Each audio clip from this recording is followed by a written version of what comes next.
Good day. My name is Mansraj Ramphal.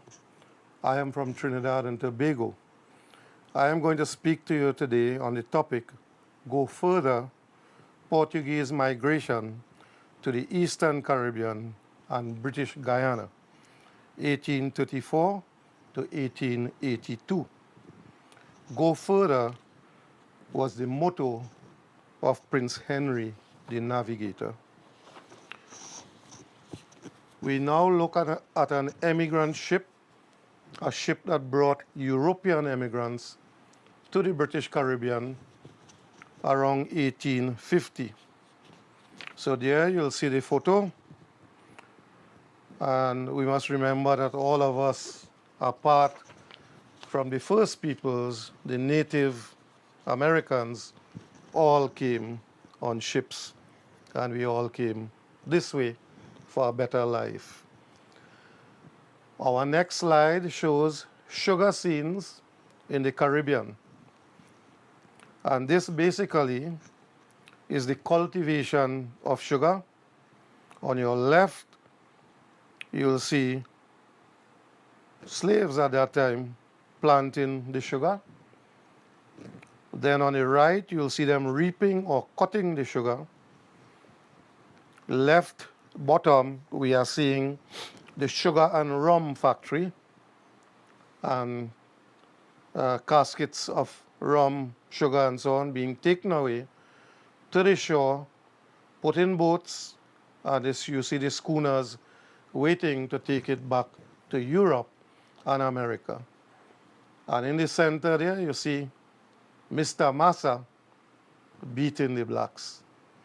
They beat the blacks, they beat the Indians, they beat the Portuguese, they beat the Chinese, they beat everyone who was indentured. After slavery finished, and when indenture started, until the end of indenture, man get licked like fire. The research, the documents has that. Let's look now at Portuguese migrant history to the Caribbean. The vast majority of the Portuguese who migrated to the Caribbean came from Madeira. By the 1840s, Madeira faced famine as a result of soil exhaustion, land erosion, wine and potato disease, overpopulation, a ruined economy, and a decreased demand for their wines. Madeirans had also experienced a civil war from 1828 to 1834, so military conscription was still a possibility. The importation of North Europeans after abolition in 1834 had failed miserably.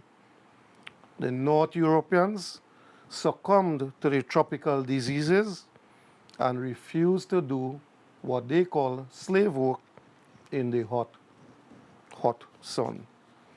The Madeirians, however, a Mediterranean people, had agricultural experience in sugar and in viticulture.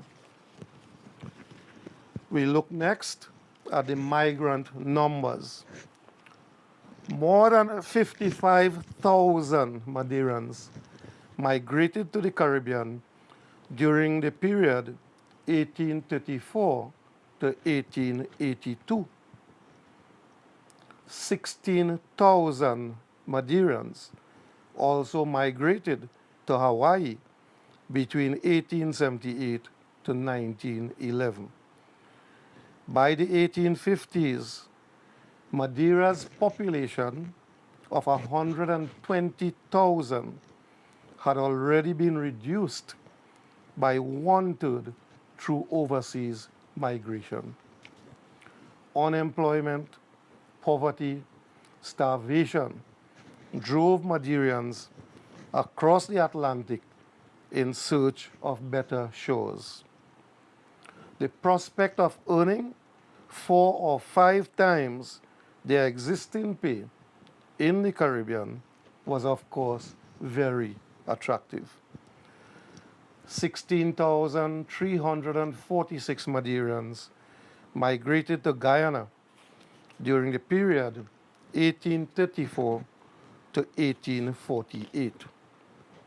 1,608 Madeireans moved to Trinidad during the same period.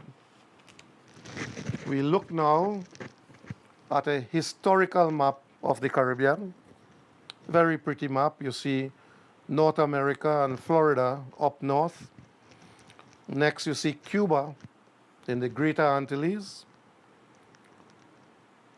And then the chain of the islands, the archipelago, coming straight down to Trinidad at the south.